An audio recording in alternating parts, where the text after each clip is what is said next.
Good morning and welcome to another episode of PHT in the Morning with Pastor David Miller. I'm Pastor Miller. I'll be your host this morning, and we have with us again today Brother Austin Griffitts, a great evangelist and my friend. We had him on last week, and I felt like we just didn't get everything we needed on that podcast. I want to hear more from him and more about his ministry. So we welcome him back again today, and we're so glad you decided that you had time to come back and share with us again on our podcast. Well, I appreciate your invitation. We appreciate PHT and appreciate you so much, and have come to love you and love the church. Thank you so much. And we was talking some about your how you got called into the ministry and how your marriage and everything first started, and how God brought you. He brought you a long way. He really did. Yes, sir. And some of that, I didn't even know, Brother Austin, how you got away from God, joined the service, and then come back and got our conviction. God saved you, and through your salvation, got to meet your spouse, and God gave you a great wife and given you 5 beautiful children, and then set you in a good church. You couldn't ask for a better pastor than Kurt Cordell. In my opinion, Brother Cordell is a great man and a great pastor. Yeah. And he's so, one of the biggest reasons why I'm not anybody, but what we're doing today. He really took his time and effort into grooming me, and yes, he didn't sugarcoat it. I mean, he just let me know this is what you need to do if you're going to do anything for God. Yeah, and that's how Brother Cordell is. He's a straight up guy, and so you're fortunate to have a good father-in-law. You really are, and a good pastor. And so today we never got to talk much about your ministry, really, but I know you've preached all over the globe, all over the country, all over the states, and I know you've been as far out as California. Yes, sir. And you've been very far east, south, and north, and a little bit everywhere. Yeah, God has blessed you. I still haven't caught up with you, though. But that's good. I'm glad you're, because really some people, they just want to stick around and, one little area. And I'll tell you something else. I think it's good for people to go and preach to other groups, other fellowships. Like, I'll give you one. I don't want to take too much time. This is your interview. But like the first time, and a church that you're very familiar with, and the church at Flatwoods, Kentucky, where Brother Lloyd Bailey's pastor. Now, the first time I preached for him was, once again, it was 1973, 50 years ago. And that was Benny Grizzle. Brother Lloyd wasn't even saved then. And I was preaching there for Brother Benny Grizzle. And I talked to Brother Grizzle. At that time, he didn't preach anybody that was anywhere connected to any of our groups that we fellowship. I was the first one took Claude Ely down there to preach. I took Brother Stacy down there to preach. I took Oscar Oakley down there for his first time to preach. And I took countless others. Wendell Pittman, who they dearly loved, who just went on to be with the Lord. Brother Pittman was preaching my homecoming of my first church when I was a grand old age of 25. And Brother Pittman, they come up to my homecoming to sing, Brother Grizzle in the church. And so they met Brother Pittman, and Brother Pittman asked me for their phone number, and I gave it to Brother Grizzle. So therefore, it's how he got in. But I said all that to say this. I preached for them when they really wasn't in any of our movement as we know today. They were holiness, but they wasn't in any of the circles we're in. And I've always wanted to try to branch out and reach out and preach at places, Brother Austin, that everybody and their brother hadn't been to 1,000 times. Like I heard a guy say one time, you're just preaching in a burnt over field. Every evangelist in the country's had 5 revivals there. And, and I appreciate that. I feel like that you would do just like me. You would preach where everybody had, or you would preach for someone where nobody been. if they'd allow you to preach the truth. Yeah. We've tried our best to go. I promised the Lord when he called me to evangelize, I told him, if you'll help us and open the doors, I will walk through any door you open. Yeah. Whether they've got 2 people or 200. And we've tried our best to do that. And we have. We've preached revivals to 4 and 5 people. Yeah. And also to several hundred. So, yeah. God's really been faithful to do that. And he's opened doors, from places you probably never thought of. No. Or maybe not have heard of when you first started. That's exactly it. There's some places I've never even heard of till we got there, and the doors open so many different ways. Sometimes somebody hears you online. I've even no feather in my cap, but I've even told folks, I'll get my own hotel, I'll get my own site. God will take care of me. What you can't do, the next church will. Or, and I've come to learn that God, he's got so many ways. Yeah. I mean, like there was a group out of Prince Edward Island, Canada, and that's a beautiful place. I've been there a couple times just on vacation. And my wife read a book called Anne of Green Gables. She always wanted to go there. That's where it's at. And a pastor up there, met a pastor up there, and he asked me would I come back and preach for him. And I don't know anybody that's ever preached for that church. I don't know anybody. I mean, in our ranks. And so they said, would you come? I said, yeah. And I went and preached for them. Like I said, I preached 3 islands in Hawaii, people I'd never thought of. And all kinds of churches that completely out of maybe, I'd ask them, do you know this guy? Do you know this guy? You know that guy? Right. They didn't know nobody. But I went ahead and preached for them because, I felt like, hey, maybe I can do some good here. Yeah. And some people, I think some evangelists get too comfortable only wanting to preach for certain churches and sometimes only for big ones. If they only knew the smaller churches. If I only preached for big ones, I wouldn't stay very busy. And you know what? A lot of times, this, I know, a small church or an intermediate church will sometimes meet your need financially far greater than a big church. The biggest revival offering I've ever got, it was 14 services. And I won't tell you the number, but they had about 18 to 20 people. Yeah. And to this day, it's the biggest offering I've ever got. I believe you, because some of those same things happened to me. And I think what it is, I think God honors a man and blesses a man if he says, I'm there to preach the gospel and get people helped and saved and so on. And I'm not there just so somebody will put me on a church flyer somewhere. Yeah. Or just so I won't gain a reputation, but they're there for the real thing. And God will bless you. God always will. And I do like that about you. I appreciate that about you.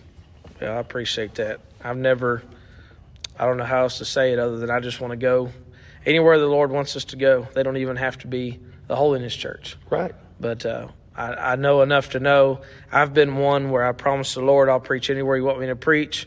And at those same prayers, I also said, I'll also say anything you want me to say. And sometimes that'll get you in trouble. Oh, it will get you in trouble. And so, but we've tried our best to do that. And God's always been faithful to us. There's a lot of, I could tell so many stories just in 3.5 years of provision where God's provided, healings where God's helped and touched and moved in our bodies. My wife broke both her feet at the same time while we was on the road. I remember you telling that. And God didn't instantly heal her, but I know God was moving in that because she was back on her feet in no time. Yeah. We preached a 2-week revival in Flatwoods the week after she broke her feet. Yeah. And she never missed a beat, playing her guitar and everything. Yeah. And I tell you, He's really done just a work in our ministry. And I'll tell this just because my wife probably wouldn't tell it. But she was talking about in the last episode about Kelly, and she's not probably the average preacher's wife. Yeah.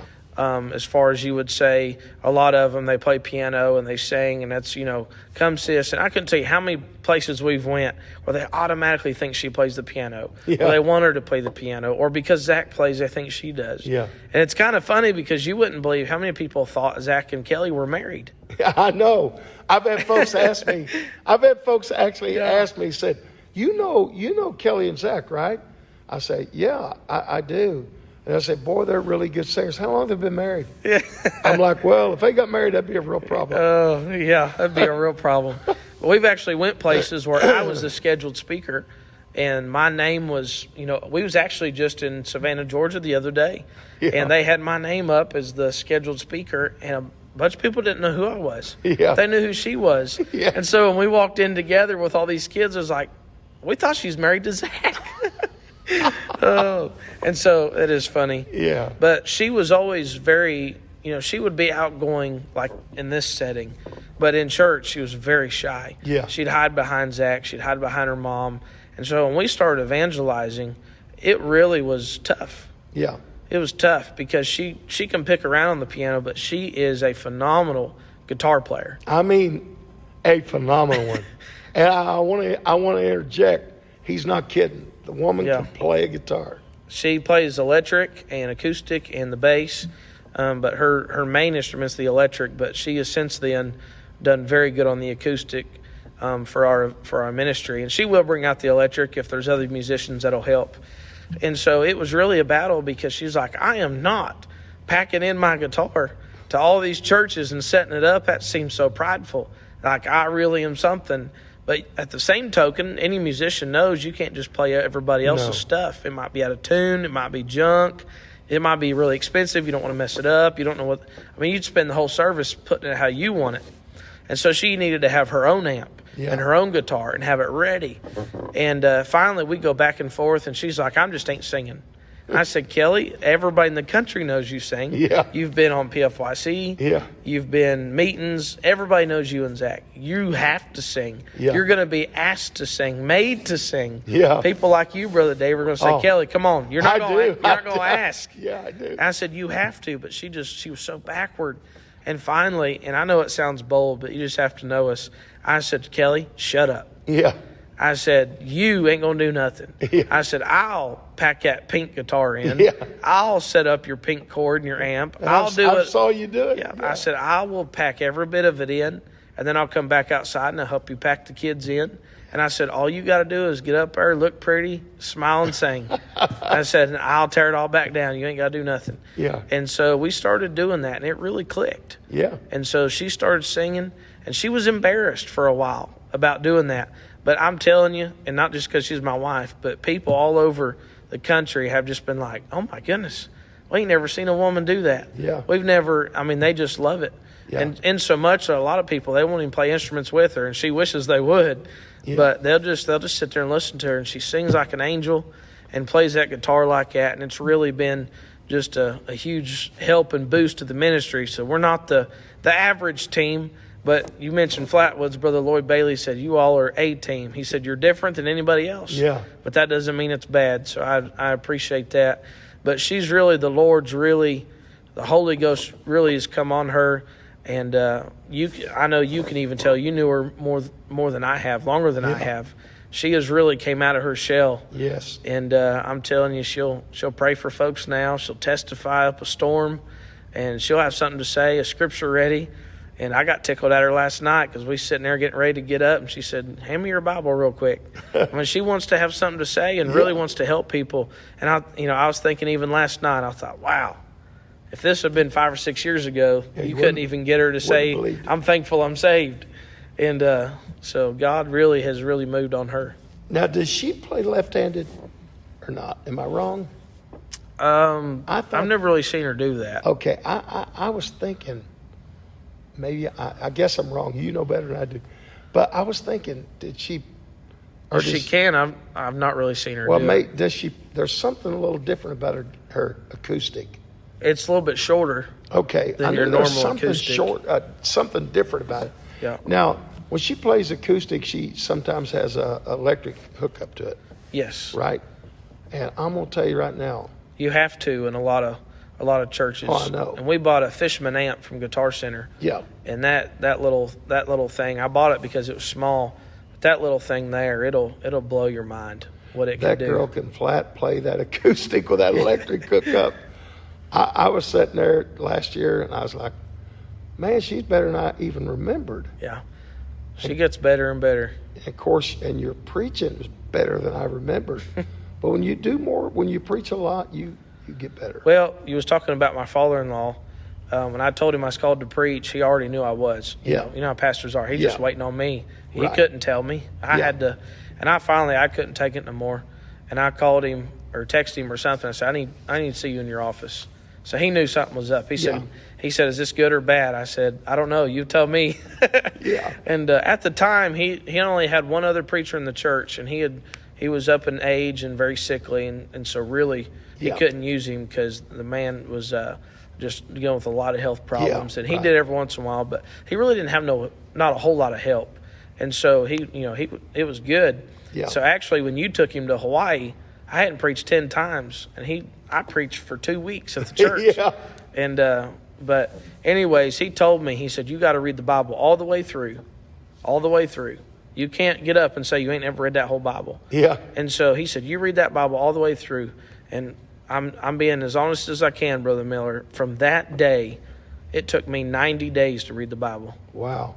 I was 2 chapters shy of reading Genesis on my first day. Well, you were and I worked 10 hours that day. You were serious about it. I worked 10 hours that day and still almost read Genesis 2 chapters shy in the first day. I was very serious. I knew I had a calling, and it's unreal the feeling that I had in that. And there's a whole lot of things you can say about starting to evangelize. God really moved, and we sold our house to a couple in the church, and we bought a trailer, and just God really moved in that. But my father-in-law told me, he said, you need to study. And I still feel like I don't know a whole lot, but I didn't feel like I knew anything at all. I mean, I knew Sunday school stories. I mean, I didn't feel like I knew anything, and so I really... And I don't say this braggingly. I say this ashamed. I say this being ashamed after being raised in church. But I would come home after work. I'd eat dinner. My wife would have it waiting on me as a good wife. And I would eat dinner, and I would go in there and study 3 or 4 hours till almost midnight. I honestly, and I hate to say this, but I studied way more than I prayed.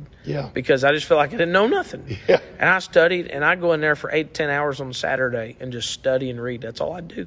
I did that for a long time. And now it really set a foundation to where it really has helped me evangelizing. Oh, absolutely it will.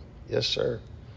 Well, I know that you sure can't tell about hearing you preach now. You're a very knowledgeable preacher, and God uses you. I think a man could study the Bible for 100 years and still barely scratch the surface. You'll never.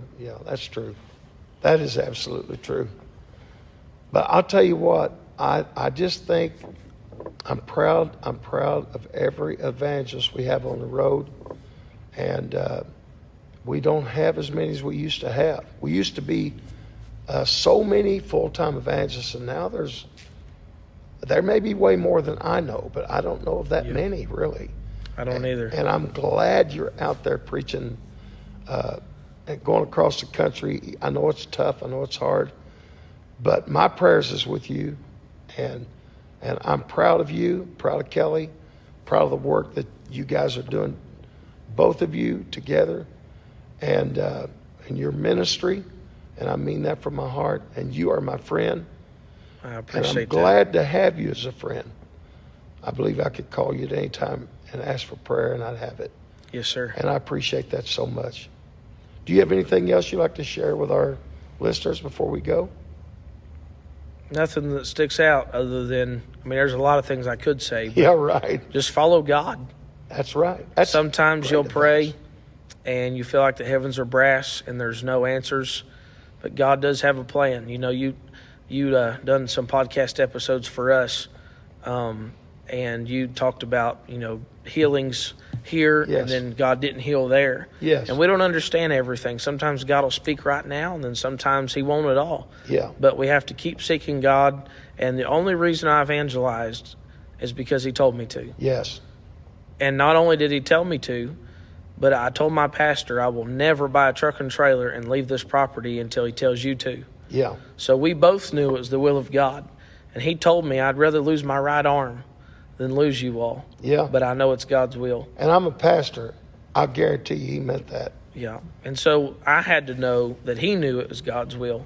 Every evangelist that's left our church to evangelize, it's broke my heart, as well as thrilled my heart. I was glad he was doing something for God, but I wish they could have stayed with us. We was very involved. We both wore several hats, if you will. And so it was, but God moved and God filled those hats there. Yes. And now we go home sometimes and feel like we wasn't even missed. Oh, yes, you were. I was pretty much the main drummer of the church, and my spot was filled in like weeks. Yeah, right. A great couple, and one kid came, and he was like 15, and I mean, zealous for the drums. Yeah. And so he filled my spot, and now it just, sometimes you just feel like you're not even missed anymore. But it's all God's plan. You are. God it's just moving, God moved you somewhere He needs you worse. You got to follow His voice. Yes. Don't make a move. Don't make a move until you hear from God. And that's one thing I've always tried to stick to. And I'll leave you with this. You study Samson's life. Samson went through 3 women. Yes. Made a lot of decisions. But you read Samson's life, he only prayed twice. He prayed when he was thirsty and he wanted water. Yeah. And he prayed at his death that God would touch him again. Yes. He never prayed about the first woman. He never prayed about the second woman. He never prayed about the third woman. He never asked God's opinion. He just took for granted God's power. And then there was one day when he wished not that God had left him. Yeah. And his power turned into a performance. Right. And he never knew God had left him. And from that day on, when I really grabbed a hold of that and I realized Samson only prayed twice in his whole life. Yeah. I thought, he's in Hebrews 11. Yeah, right. God moved on him and God had grace. Yeah. But I don't want Samson's life. Yes. The fall of Samson was his own. God, and I know this we're not going into all this, but God had already spoke to his parents that he had a plan for Samson, a road for Samson. Yes. But everything in Samson's life was Samson's plan, not God's plan. Yes. And so I don't want to end up like Samson. And I've always tried my best to always make a decision on what God said and not your feelings. And that's hard sometimes. It's hard, but it's true. It is true. You're right. I try to follow that myself, brother. I do. I want to do exactly what God wants me to do, and no more, no less. That's what I want to do. Some of the most trying times was when we were selling our house to evangelize, and I knew it was God's will.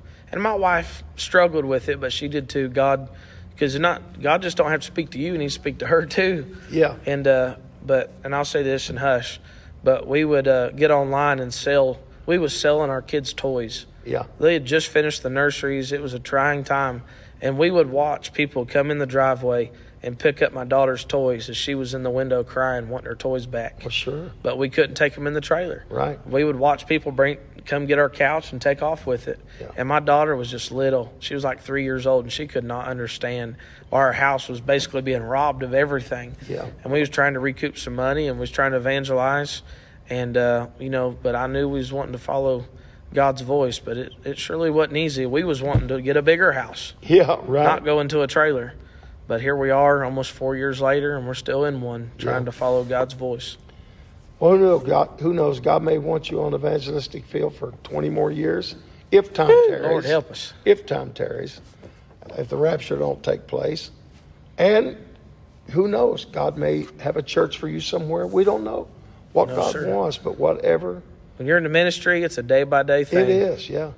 Hey, I did not want a pastor. I promise you. When I took my first church at 25 years old, stayed there, I was 27. 5 weeks later, took another church, stayed there for 14 or 15 months, came straight here, one day in between. Been here almost 41 years.